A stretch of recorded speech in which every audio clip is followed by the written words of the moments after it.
ఆలయాల్లో ఎలాంటి పనులు చేయకూడదు? ఎక్కడికి వెళ్ళినా రాని మనశ్శాంతి దేవాలయానికి వెళ్తే వస్తుంది. అందుకు అనేక కారణాలున్నాయి. ఆలయాల్లో ప్రతిష్ఠ సమయంలో వేసే యంత్రాలు, చేసే యజ్ఞాల వల్ల చాలా మటుకు శక్తి అక్కడ నిక్షిప్తమై ఉంటుంది. ఆ తర్వాత కూడా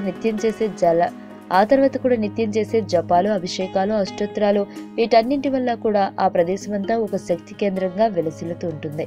అలాంటి పవిత్ర ప్రదేశాలు కావటం వల్లే అక్కడికి వెళ్ళిన వాళ్ళ మనసు హాయిగా ఉంటుంది. మరి అలాంటి ప్రదేశాలకు వెళ్ళినప్పుడు చేయకూడని పనులు కొన్ని ఉంటాయి. అవేంటో తెలుసుకుంటే ఇంకా మంచిది కదా. ముందుగా ఆలయానికి కాలినడకన వెళితే తప్పనిసరిగా కాళ్ళు కడుగుని కానీ లోపలికి వెళ్ళకూడదు. లోపలికి వెళ్ళిన తర్వాత గుడి చుట్టూ ప్రదక్షిణ చేస్తారు. అలా చేసినప్పుడు ధ్వజస్తంభానికి గర్భగుడికి మధ్య నుంచి వెళ్ళకూడదు.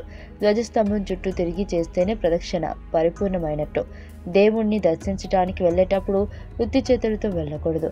ఇక గుడి లోపలికి వెళ్ళిన తర్వాత ఎప్పుడు దేవుడికి ఎదురుగా నిలబడకూడదు. పక్కగా నిలబడి నమస్కరించాలి. అలాగే తీర్థం తీసుకునేటప్పుడు శబ్దం చేయకుండా తీసుకోవాలి. తీర్థం పుచ్చుకున్నాక ఆ చేతిని తలపై రాసుకోకూడదు. ఎందుకంటే మన తలపై పెట్టే సెటారి మీద దేవుడి పాదాలు ఉంటాయి. ఆ సెటారి సాక్షాత్తు దేవుడి పాదాలతో సమానం.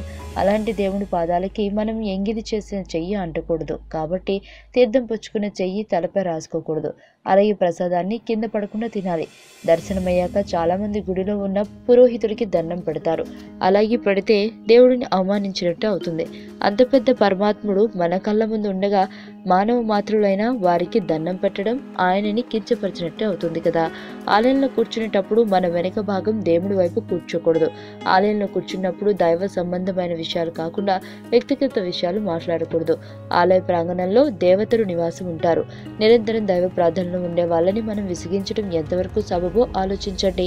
దేవుణ్ణి దండం పెట్టేటప్పుడు ఒక చేత్తో ఎప్పుడూ దండం పెట్టకూడదు. 2 చేతులు జోడించి దండం పెట్టుకోవాలి. అలాగే శవాలు గాని కంబళి లాంటిది గాని కప్పుకుని దేవుణ్ణి దర్శించకూడదు. అలాగే సాలువ గాని కంబళి వంటి వాటిని కప్పుకుని దేవుడి ముందు దర్శించుకోకూడదు. అలాగే తలపై టోపీ పెట్టుకుని గుడిలోకి వెళ్ళకూడదు. గుడిలో పూసిన పువ్వులను కోసి మళ్ళీ గుడిలో దేవుడికి పెట్టమని ఇవ్వకూడదు. అలాగే గుడిలో పువ్వులని ఇంట్లో పూజకు ఉపయోగించకూడదు. ఆలయ మండపంలో భోజనం చేయకూడదు. తిన్న ప్రసాదం పొట్లాలని అక్కడే పారేయకూడదు. దేవుడికి హారతి ఇచ్చి మనకి చూపించినప్పుడు దానిని కళ్ళకి అద్దుకోకూడదు. అలాగే పిల్లలకి కూడా అద్దకూడదు. వీలైనంత వరకు ఆలయానికి వెళ్ళినప్పుడు భక్తులకి, బిచ్చగాళ్ళకి అన్నదానం చేయడం మంచిదే. ఇలా భగవంతుడిని చూడటానికి వెళ్ళినప్పుడు ఆయనకి ఇష్టమైనట్టు ఉంటూ అతని అనుగ్రహానికి మనం పాత్రలు కావాలి.